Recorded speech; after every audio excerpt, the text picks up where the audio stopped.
A man walks into a cafe, still grieving his wife.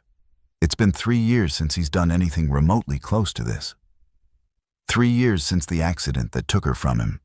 His sister set up this blind date, or so he thought. He takes a breath and scans the room, looking for the woman he's supposed to meet. A stranger named Freya. Then his eyes lock on a table by the window, and his heart drops. His daughter. His 9-year-old daughter is sitting there, swinging her legs beneath the chair, grinning like she knows exactly what she's done. And across from her, looking just as confused, is a woman with kind eyes and dark hair. His blind date. What the hell is my daughter doing here? She's supposed to be at home with the sitter. Nothing about this makes sense. What he doesn't know is that this encounter, this strange, impossible moment, is about to unravel everything he thought he knew about love and change all 3 of their lives forever. Before we continue, let us know in the comment section where in the world you're tuning in from. We love seeing how far our stories reach. And if this story speaks to you, don't forget to like, share, and subscribe. Enzo forces his legs to move. One step, then another. The cafe feels too bright, too loud, too full of people living normal lives, while his has just tilted sideways. Leah sees him coming, and her grin widens. Freya follows her gaze, her confusion deepening as this man, tall, tired-looking, with shadows under his eyes, approaches their table.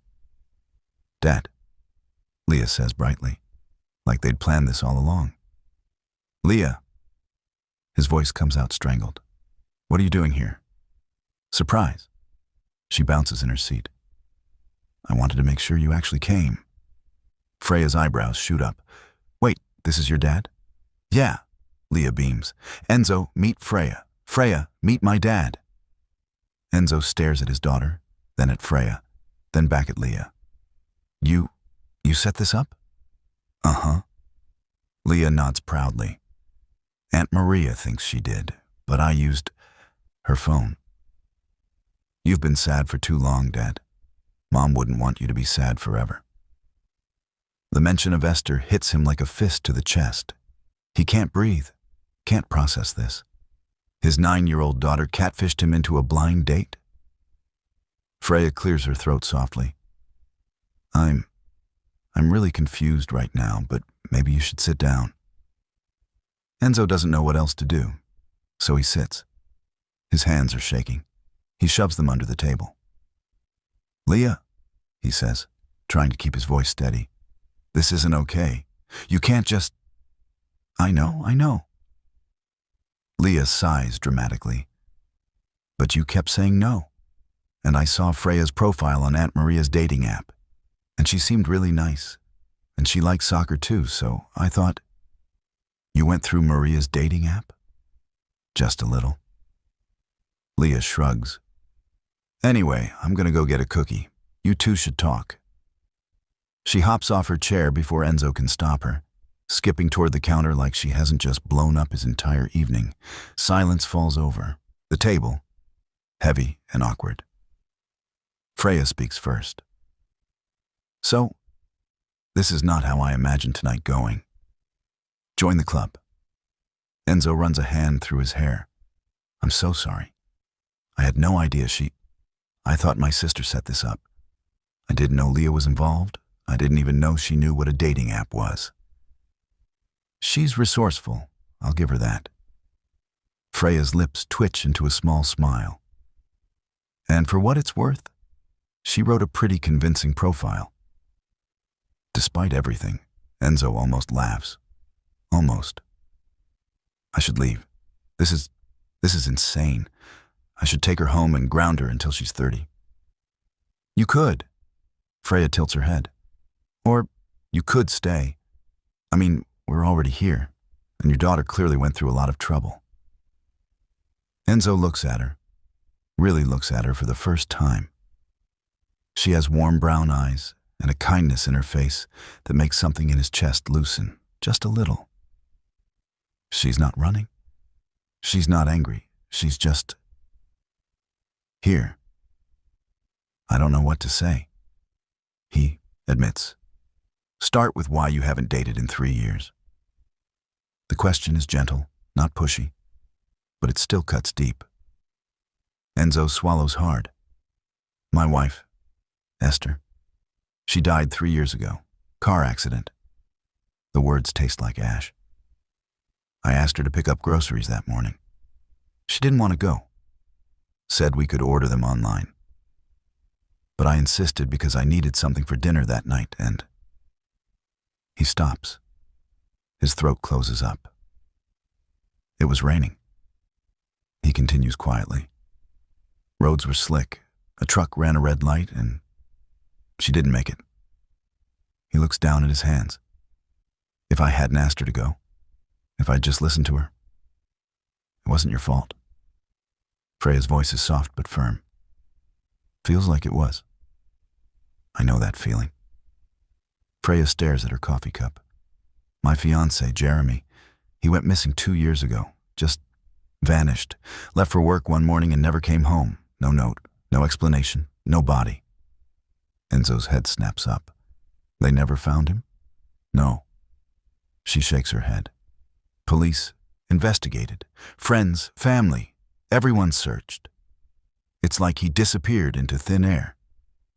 And the worst part is not knowing if he's alive, if he's hurt, if he left on purpose, if something terrible happened. Her voice cracks slightly. At least with death, there's closure. This is just waiting, forever waiting. I'm sorry. And he means it. He can't imagine living in that kind of limbo.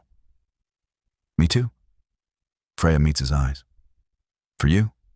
For your daughter? Losing a mother at that age? She was 6 when it happened.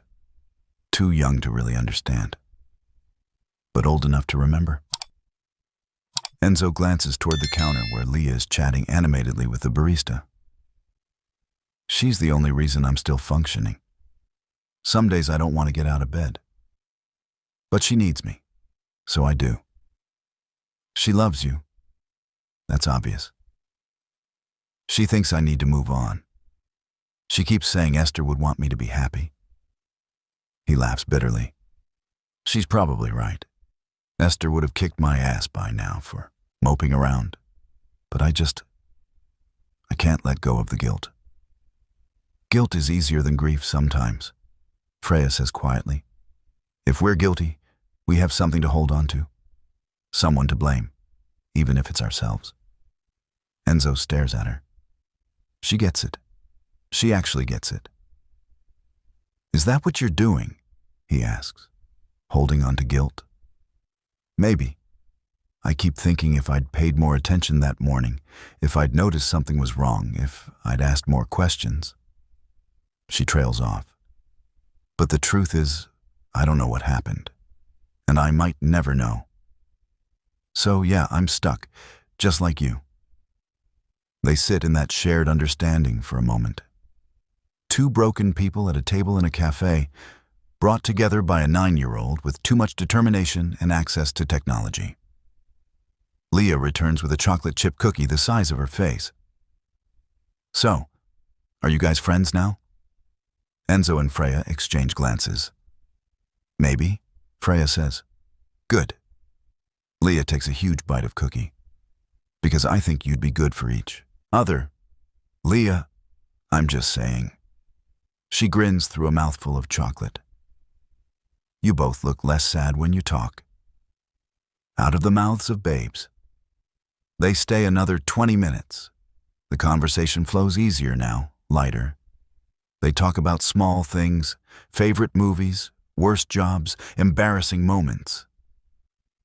Leah interjects with stories about school and soccer and her best friend who eats ketchup on everything.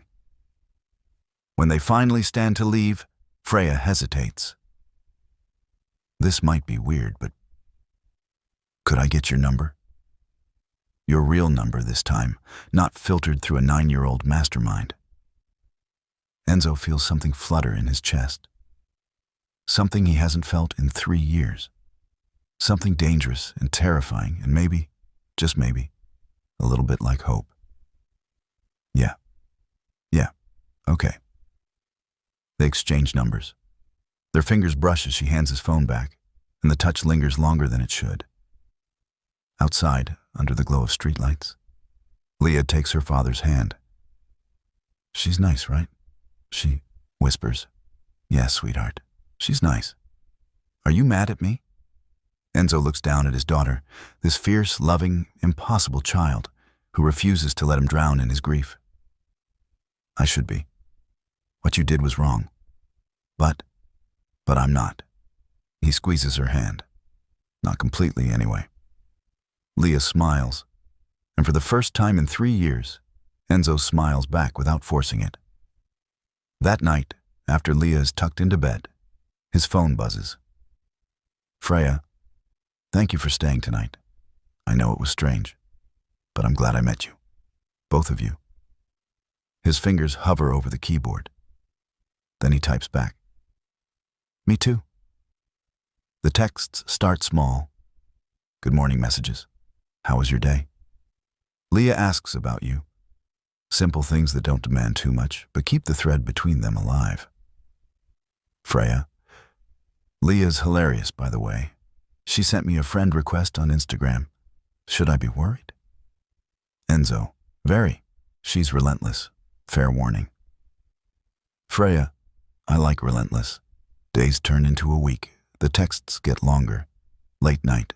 Conversations when Leah's asleep and the house is too quiet and the ghosts feel too close. Freya tells him about her job at the library, about the regular patrons she's grown to love, about the older man who comes in every Tuesday to read the same mystery novels over and over because he forgets he's already read them.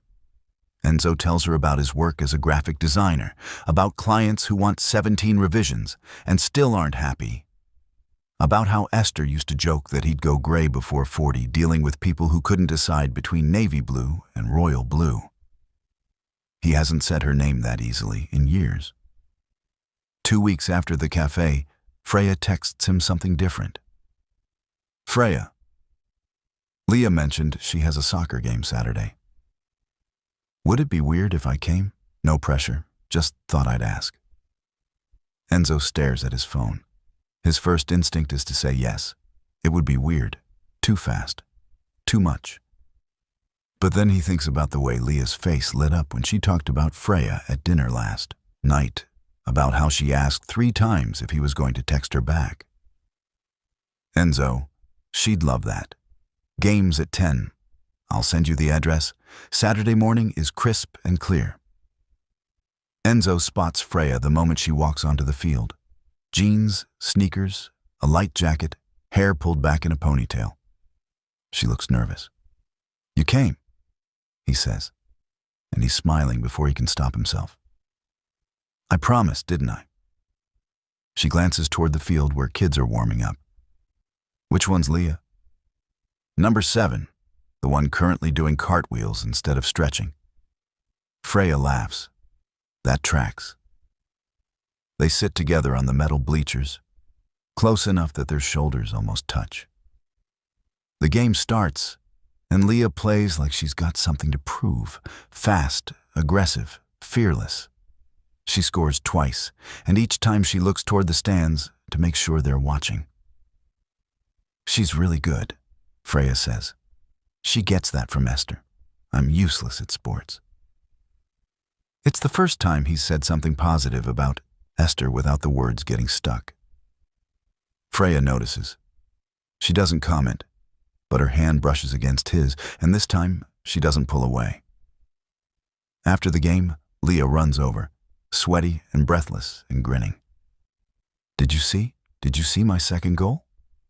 We saw. Enzo ruffles her hair. You were amazing. Leah turns to Freya. What did you think? I think you're going to be a professional someday. Freya holds up her hand for a high five, and Leah slaps it enthusiastically. Can Freya come to lunch with us, please? Enzo looks at Freya. She looks at him. There's a question in her eyes, and he answers it with a small nod.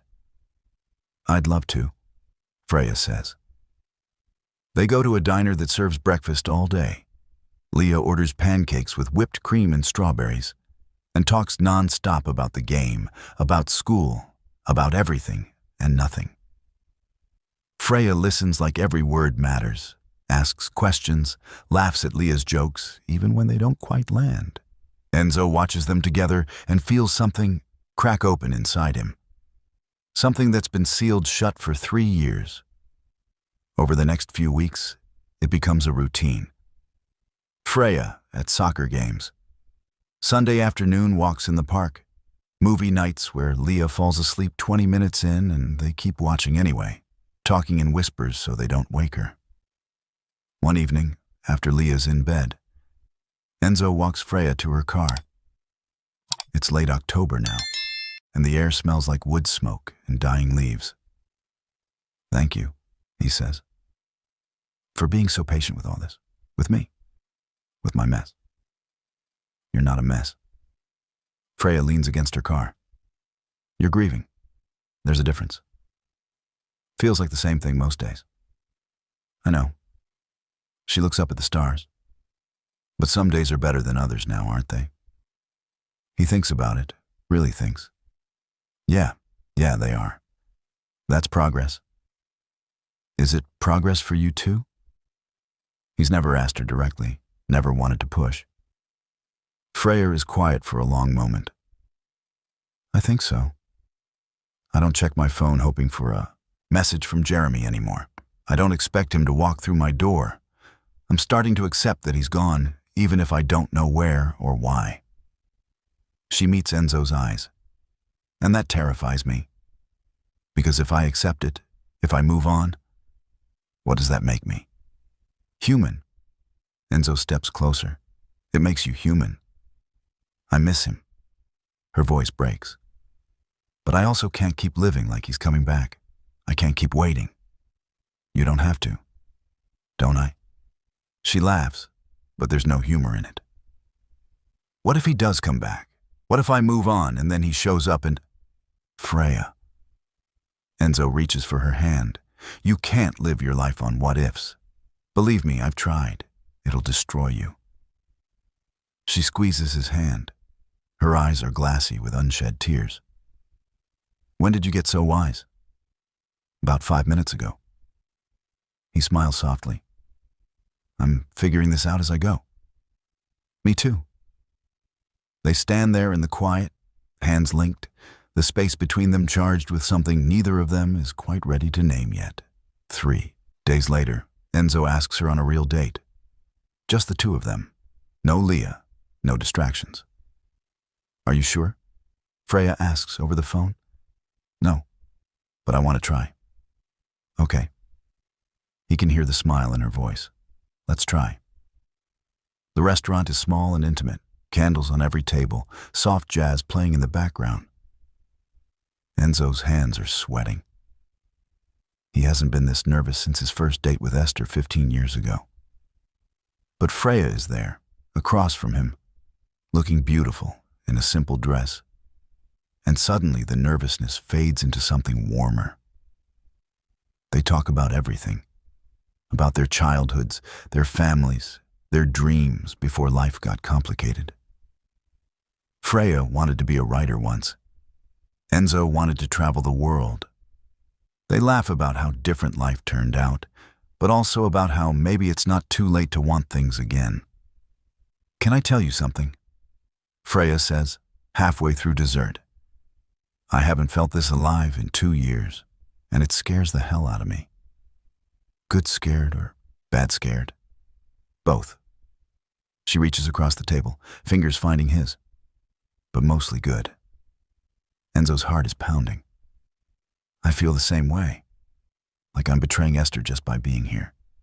But also like maybe this is what she'd want, for me to keep living. She'd want that. Freya's grip tightens. And Jeremy, wherever he is, would want that for me too. I have to believe that. Outside the restaurant, under the glow of streetlights and a half moon, Enzo walks Freya to her car. Neither of them wants the night to end. "Thank you," she whispers. "For tonight. For everything. Thank you for giving me a reason to try again." They're standing so close now. Close enough that he can see the flecks of gold in her brown eyes, close enough to feel the warmth radiating off her skin. "Enzo," she breathes. And then he kisses her. It's soft and tentative, and tastes like wine and hope and second chances. When they pull apart, Freya's eyes are bright. "I love you." The words tumble out before Enzo can stop them. God, is it too soon to say that? Maybe it's too soon. I love you too. Freya's laughing and crying at the same time. "I love you too." They kiss again, longer this time, deeper, like they're making up for all the lost time and lonely nights and futures they thought they'd never have. That night, Freya drives home with a lightness in her chest she hasn't felt in years. She parks in her driveway, leans back in her seat, and just breathes. Really breathes. She's alive. She's in love. She's allowed to be happy. Inside her apartment, she changes into pajamas and climbs into bed, replaying the entire evening in her head. Enzo's smile, his kiss, the way he said, "I love you," like he was handing her his heart and trusting her not to break it. Her phone buzzes on the nightstand, probably Enzo saying goodnight. She picks it up smiling before she even looks at the screen. But the message isn't from Enzo. Unknown number. 3 words that make her blood turn cold. "I miss you, Frey." Frey. Only one person ever called her that. Only one person shortened her name that exact way, with that exact spelling. Jeremy. Her hands start shaking.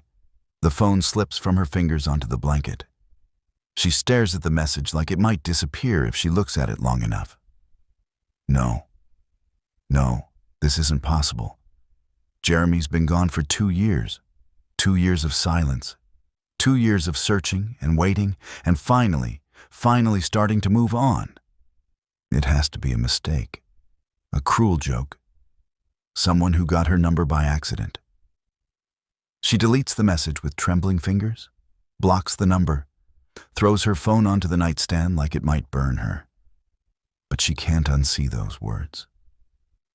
"I miss you, Frey." And as she lies in the darkness, staring at the ceiling, her chest tight with something between hope and horror, one thought keeps circling through her mind. What if it's really him? Freya doesn't sleep. She lies in bed, staring at the ceiling, watching shadows shift across the walls as headlights pass outside. Every time she closes her eyes, she sees those 3 words. Every time her phone buzzes, her heart stops, but it doesn't buzz again. By morning, she's convinced herself it was nothing. A wrong number. Some kid pranking random people. A glitch. Anything except what her heart keeps whispering in the dark spaces of her mind. She showers, gets dressed, tries to act normal. Enzo texted her goodnight after she'd already deleted the message, and she'd forced herself to respond with a heart emoji, nothing more. She can't tell him. Not yet. Not when she doesn't even know what it means. Besides, they're supposed to meet today. He's taking her to this little bookstore he loves, the one Leah keeps talking about, that has a cat that sits in the window and judges customers. Freya needs normal. She needs to see Enzo's face and remember that last night was real, that what they have is real. She's pulling on her jacket when someone knocks on her door. It's too early for Enzo. They're not meeting for another hour. Freya opens the door, expecting a delivery or a neighbor or literally anyone else. Jeremy is standing there. The world tilts. Her knees buckle. She grabs the doorframe to keep from falling. He looks exactly the same.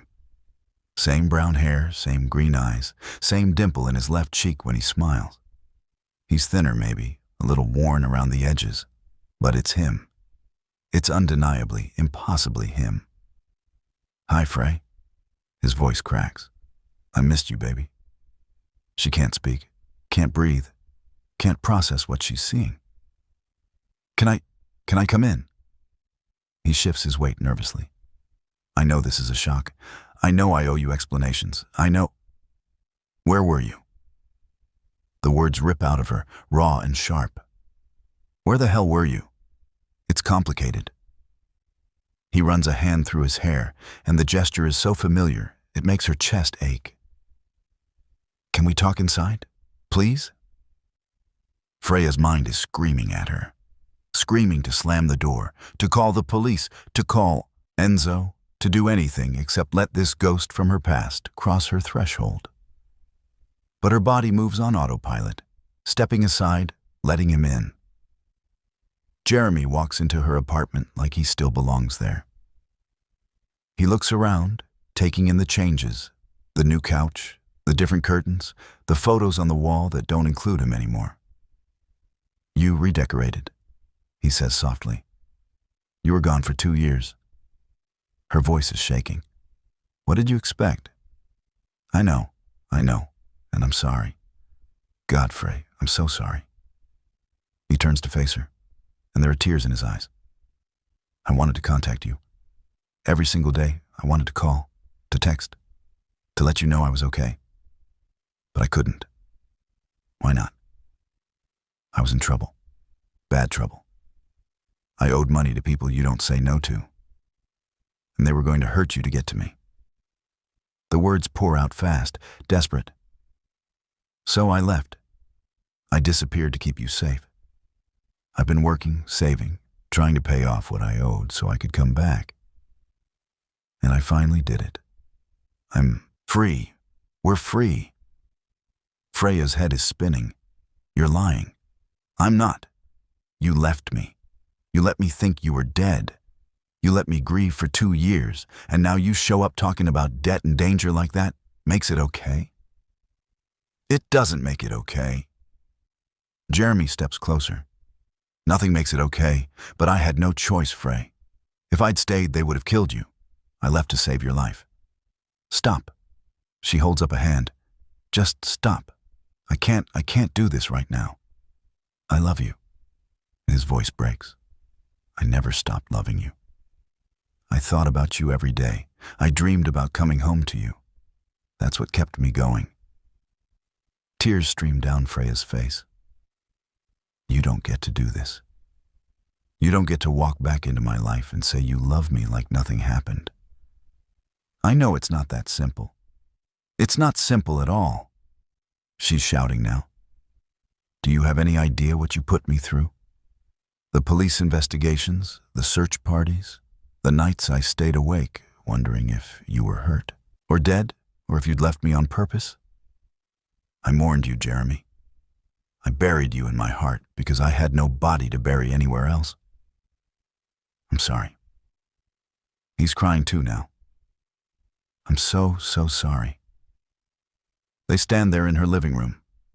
Two people who once planned a future together, now strangers separated by an ocean of hurt. Freya's phone buzzes. She glances at it automatically. "Enzo. On my way. Can't wait to see you." The text is like a bucket of ice water. "Enzo. God. Enzo. You're seeing someone." Jeremy's seen her face, read the truth there. "That's none of your business." "It is, if we're getting back together." "We're not getting back together." The words explode out of her. You can't just show up and expect everything to go back to how it was." "Why not?" Jeremy's voice rises. "We were engaged, Frey. We were going to get married. We had plans. We had a life." Had. Past tense. She's shaking so hard she can barely stand. "That life ended 2 years ago when you disappeared. But I'm back now. I'm here. We can start over. We can..." Another knock on the door. Freya's heart stops. "No, not now. Please, not now." But she knows. She knows who it is before she even looks through the peephole. Enzo stands on her doorstep, holding a bouquet of sunflowers, her favorite, because she'd mentioned it once in passing, and he'd remembered.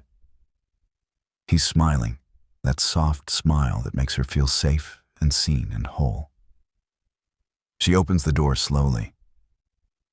"Hey," Enzo says. "I know I'm early, but I passed the flower shop and I thought..." He stops. His eyes move past her to Jeremy, standing in the middle of her living room. The smile dies on his face.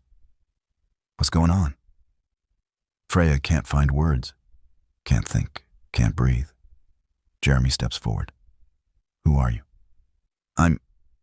Enzo looks at Freya, confusion and hurt dawning in his eyes. Who is this, Freya?" "This is Jeremy." The words taste like ash. "My fiancé." "Ex-fiancé," Enzo says. And it's not a question, it's a desperate hope. Freya can't answer because she doesn't know. Is Jeremy her ex? Can someone be your ex when they never officially ended things, when they just vanished, when you never got closure? "Not ex," Jeremy says firmly. "We never broke up. I just had to leave for a while." "A while?" Enzo's voice is sharp now, hurt turning to anger. 2 years is a while? I don't expect you to understand. You're right, I don't. Enzo looks at Freya again, and the pain in his eyes makes her want to die. "Freya, what is this?" "I don't know." It's the only honest answer she has. "He showed up this morning. I didn't know. I swear I didn't know he was coming back." "But he's back now." Enzo's jaw clenches. "And you let him in." What was I supposed to do? Slam the door in his face? Maybe. Enzo's hands shake around the sunflowers. "God, Freya, we said we loved each other last night. And now?" He looks at Jeremy, then back at her. "Is that what I am? A placeholder until he came back?" "No." The word tears out of her. "No, Enzo, it's not like that." "Then what is it like?" His voice cracks. "Because from where I'm standing, the love of your life just walked back through your door, and I'm just the guy who helped you pass the time. That's not fair. None of this is fair." He's shouting now, and Enzo never shouts. "I opened my heart to you. I let you in. I let Leah love you. And now what? You're going to choose him? The man who abandoned you for 2 years?" "I didn't abandon her." Jeremy cuts in. "I was protecting her." "Stay out of this," Enzo snaps, not taking his eyes off Freya. "This is between me and her." "Actually, it's between me and her," Jeremy says. "We were together first. We have history." "History?" Enzo laughs bitterly. "She spent 2 years grieving you. 2 years thinking you were dead. And I was there. I was there when she cried about you, when she talked about how much it hurt not knowing. Where were you?" "Trying to stay alive so I could come back to her." "Enough!" Freya's scream cuts through the argument. "Both of you, just stop." Silence crashes down. Both men stare at her, waiting. Freya looks at Jeremy, the man she'd planned to marry, the man who knew her before grief carved her into someone new. Then she looks at Enzo, the man who helped her remember how to live again, who looked at her broken pieces and didn't flinch. Her heart is tearing itself in two. "I need time," she whispers. "I need to think." "Time?" Enzo's face crumbles. "Freya, please, don't do this." "I don't know what else to do." Tears stream down her face. "Jeremy was my whole future. We were building a life. And then he vanished, and I had to rebuild myself from nothing. And now he's back, and you're here, and I don't." Her voice breaks. "I don't know how to choose." "Choose?" Enzo stares at her like she's just driven a knife between his ribs. "You're actually considering this. You're actually thinking about going back to him." "I don't know what I'm thinking." She's sobbing now. "I just need time to process this. Please." Enzo drops the sunflowers. They scatter across her doorstep, bright yellow petals against gray concrete. I open my heart to you, he says quietly. After 3 years of being dead inside, I let myself feel again. For you. He backs away. But I can't compete with a ghost, and I won't wait around while you figure out if I'm worth choosing. Enzo, please. But he's already walking away, down the stairs, out of sight. Freya stands frozen in her doorway, tears streaming down her face, Jeremy behind her, and Enzo's retreating figure in front of her. 2 men, 2 futures, 2 different versions of herself reflected in their eyes. And she has no idea which one is real. Jeremy's hand touches her shoulder. Frey, come inside. Let's talk. We can figure this out. She looks at his hand, then at the empty stairwell where Enzo disappeared. Her phone buzzes one last time. She doesn't look at it, can't look at it, because whatever it says will either break her heart or make her decision for her, and she's not ready for either. If you enjoyed this story and want to see what Freya chooses, drop part 2 in the comments right now. What would you do if you were in Freya's shoes? The person you thought you lost forever comes back just when you'd found someone new. Would you choose the past or the future? Drop your answer below. Your thoughts might just influence what happens next. Don't forget to like this video, share it with someone who loves a good love story, and subscribe to Soul Story for more emotional journeys that'll keep you guessing until the very end. Hit that notification bell so you don't miss part 2. We'll see you in the next one.